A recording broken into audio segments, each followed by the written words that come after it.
Hi guys, how we going? Hope you all had a good weekend and you're ready to go again for Monday. What I thought I'd do, as soon as I can't be there to be with you to teach you all this stuff, I thought I'd do the next best thing, create a little e-lesson for you. So you can go through this little movie, and what we can do is I'll go through it just like I'm normally teaching the class. You can pause it at any stage to write some notes, and I'll be prompting you to do that a little bit, or you can rewind something as many times as you like to help you understand it, and everyone can work along there at their own pace, and hopefully it goes all right for you. Alright, so what we're going to start talking about today is, and this is chapter 2 in the textbook, we're talking about energy for physical activity. So how it actually gets created. Alright, we talked about what actually the acute responses to physical activity. Alright, now we're going to look at actually how that energy is specifically created. So the main thing, this is what makes our body work, adenosine triphosphate. Now, most of you probably would have heard the term before, and some people who are doing biology and those kind of things will know probably more than I do about it. Right? But we'll go through it anyway, and we're going to focus specifically on how it helps our body be active rather than the chemistry part of it. We'll have a little bit of a basic understanding, but we won't go too much into that. All right, so the basic stuff you need to know is adenosine triphosphate, okay, more commonly known as ATP for short. Okay, you're going to have like one adenosine molecule and 3 phosphate molecules. Okay, and that's what our body uses to create our energy. So it's like a currency of all your body cells, and in particular the muscle cells. All right, and just like money currency, if you don't have enough to spend, then the body can't get anywhere. So if you haven't got any money to spend, obviously you can't go anywhere and do anything. It's the same if the body hasn't got ATP. All right, and it gives the muscle cells the power to contract. All right, and so how does it do this? How does this little molecule actually give us the power to contract and move? All right, so when the muscle cell wants or needs energy, all right, it breaks down the bowl of the last phosphate molecule, and then so it's released. So then what you're going to have is ADP, which is adenosine and 2 phosphates, and an inorganic phosphate. All right. So what we can look at to help you understand this, and I'll get you to do a few notes in a minute, is this is your textbook, okay, and you can be looking on page 52. All right, so it starts off as this one, adenosine and 1, 2, 3 phosphates. All right, okay, now what happens when, okay, here we are, here's our adenosine triphosphate. Now what happens is it goes to adenosine and 2 phosphates, and to get the energy, our phosphate down there breaks off, and that creates muscular contraction. All right, so we're left with ADP after that. All right. So actually we'll do one more thing, and then I'll get you to do a few notes. Here's just a little graphical representation with someone else explaining it. The breakdown of ATP, also known as adenosine triphosphate. It is known as adenosine triphosphate because it consists of 1 adenosine molecule and 3 phosphate molecules. This chain of phosphate molecules are held together by high energy bonds. Adenosine triphosphate provides energy for muscle contraction. It does so by breaking the last bond between the phosphates. The 3rd phosphate breaks off the chain to produce energy for muscle contraction. As a result, we get energy for muscle contraction and also an inorganic phosphate. I know. So there you go. That's just a little explanation from an e-lesson on the internet there. All right. So what I need to get you to do now is, in a moment, I want you to pause it. I want you to just do a little diagram of basically define ATP. I want you to draw a diagram of ATP, and then also include that figure 2.2 on page 52, and show how it actually creates energy by breaking off that phosphate. So pause it now and do those couple of things for me. All right. So, where does this ATP come from? Where is it? Where did it come from? Where's it stored? What does it do? All right, so actually in your muscles, you've got a very limited amount of it, so about 50 to 100 grams, okay, so not a lot, size of a Mars bar or something, and it's used up within 1 to 2 seconds of exercise, so it goes like that, all right? So how does this ATP now, okay, this is all the ATP we've got, that's all we're ever going to have. How does it keep creating energy if it only lasts for 1 to 2 seconds? All right? And over a 24-hour period, we need about 50 to 75 kilograms of it, so probably usually nearly our body weight in ATP will be used during the day. So where do we get it from? Okay, it's actually, we don't get new ATP, it's actually replenished, okay, through a resynthesization through 7 different energy fuels, all right, and you probably know what these fuels are. Okay, we're going to go through them in a bit more detail. So I want to actually get you to pause it there and do a few little notes on that slide, and then we'll move on. Righto. So when we're replenishing our ATP, you can do it through the following things: phosphocreatine or creatine phosphate. Okay, as always also known. Carbohydrates, proteins, and fats. All right, we all know we get these through our foods that we eat. All right. Now, these fuels can provide energy required for ATP replenishment as long as they are available in our body, which most of the time they will be. Right. I won't get you the notes on that last slide, but you'll do a section on each one of those ones in a moment. All right, ATP can be replenished with or without oxygen. All right, so we've got aerobic metabolism. Is where the replenishment happens in the presence of oxygen, and anaerobic metabolism is where the replenishment happens without the presence of oxygen. All right? So when we are able to produce energy, replenish our ATP with oxygen, there isn't many byproducts that's going to fatigue us, but there is going to be if we can't do it with enough oxygen. All right, we're going to learn about that a bit more. All right, so pause it there and do a couple of definitions for aerobic and anaerobic metabolism. Okay, all right, we'll go on to our first food fuel or fuel that our body uses. Phosphocreatine or creatine phosphate is actually stored within the muscle cells. All right, so it's got like one creatine molecule and a phosphate molecule. Okay, just like we wanted to break off the phosphate molecule of the ATP, the creatine phosphate has a phosphate that we can break off as well. Now, we only have a limited amount, okay, but it can be used. Okay, it can be used really quickly, and it can provide us with energy quickly, but we don't have much of it. All right, so do some notes on phosphocreatine for me. All right, carbohydrates now. Now, carbohydrates are the body's preferred source of energy during exercise. All right, we're going to learn a bit about why. We all know where carbohydrates come from. We get our pastas, our cereals. We've known this since we're little kids. It can be measured on a glycemic index on a scale of 0 to 100. So you always hear them harping on about low GI foods, high GI foods. All right. So this is what high GI foods and low GI foods is all about.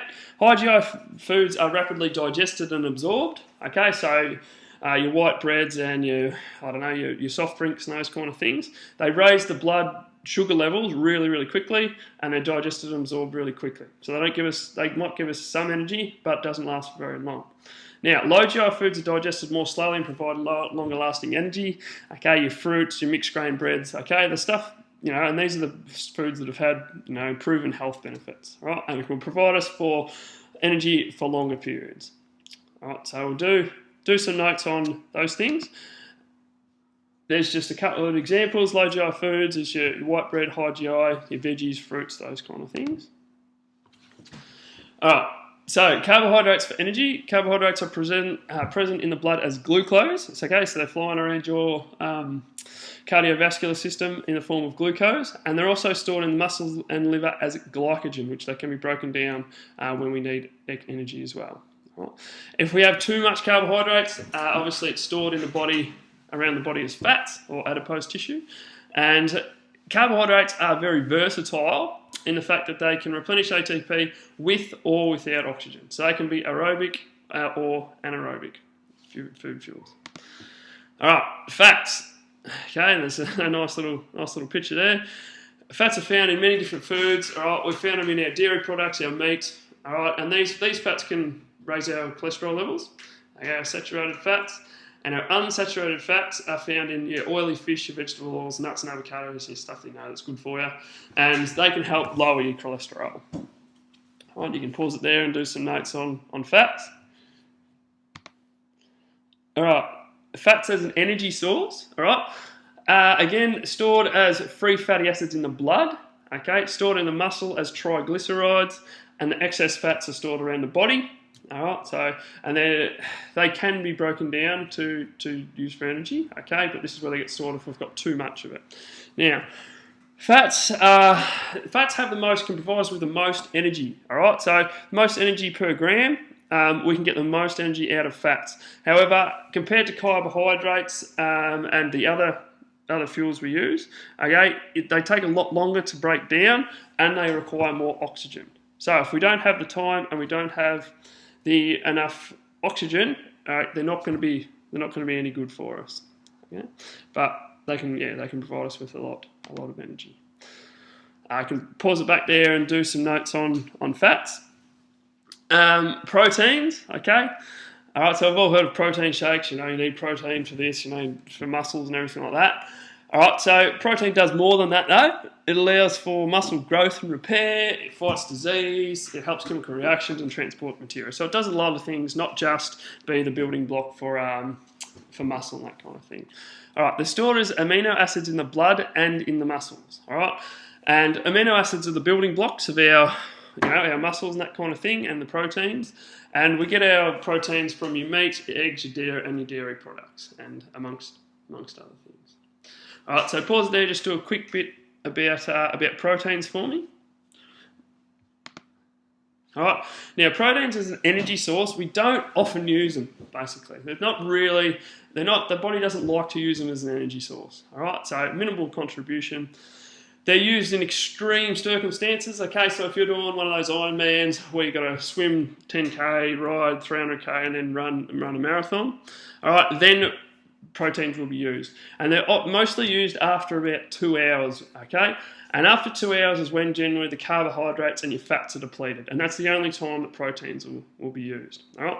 So if you've ever wondered why marathon runners and ultra-marathon runners are so skinny, okay, often they were going to run and train for more than 2 hours, okay? So obviously protein's going to be broken down, so that's their muscles and stuff as well. So they're going to be quite skinny.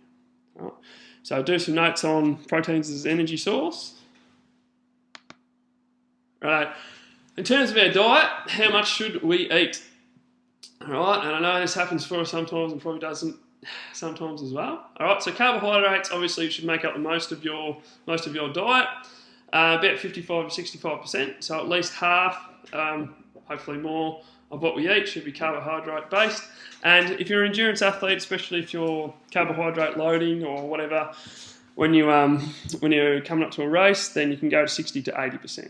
All right. Again, fats 20 to 25%, so much less, and 25 to 30 for an endurance athlete, and proteins are 15%. But if you're a power athlete, a bodybuilder, a weightlifter, shot put thrower, okay, the big chunky ones, then you can have often they'll have a higher need for protein. All right, so you can copy down about how much should we eat, and we might go later on in class. We'll probably go through a bit about your diet, okay, and we can analyse your diet a bit, but we'll do that later on. Rightio. Fuel sources at rest. Okay, now. We talked about before carbohydrates being the preferred energy source. That's during exercise. Now, at rest, fats contribute the majority of the food fuel, about 2/3. This is because there's an abundance of oxygen and plenty of time to break it down. All right, so everything's available for us to do at rest. Okay, so we can use the fats. Why? Okay, have a think about why. Hopefully you came up with, all right, fats provide us with more energy per gram, okay? So that's why we use fats. All right, so cover down a little bit about fuel sources at rest. Fuel sources at submaximal exercise. Carbohydrates become the major source of fuel at submaximal exercise as energy is required more quickly. All right, we just have to have a little break there for a sec.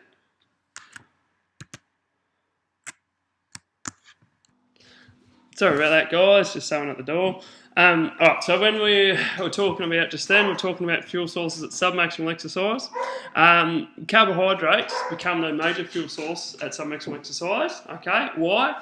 Alright, energy is required more quickly. Alright, and we talked about before, carbohydrates are much more versatile and we can get their energy much more quickly than we can with fats. So therefore, they provide most of our energy during submaximal exercise. It's good to note proteins can also be used, but generally only happen about 2 hours after you start when other sources are depleted. All right. Okay, now at fuel sources at maximal exercise, so when you're going flat knacker, carbohydrates we've only got one choice where carbohydrates provide all the fuel, all right, during maximal exercise. If there's not, and this can be done aerobically and anaerobically, so with or without oxygen. If there's not enough oxygen present, okay, lactic acid will start to build up, okay, and we'll learn a lot more about this in the next section, but it will be a byproduct to slow us down eventually, okay. So maximal exercise is only carbohydrates. So you can do some notes there on submaximal and maximal exercise. All right, last thing, okay, I want you to use your knowledge that we've just learnt, some food for thought here. How would a diet for a weightlifter and a marathon runner be different? All right, when you give me a response for this, I want you to talk about specific information about the fuel sources and what they do, okay, and why a weightlifter and a marathon runner might eat different things. Second question, if fats provide the most amount of energy per gram, why don't we use them all the time? Why don't we use them for rest, but also why isn't it the body's preferred source during exercise? Okay, so have a think about that one. And then also tell me about when do we use proteins for energy in particular?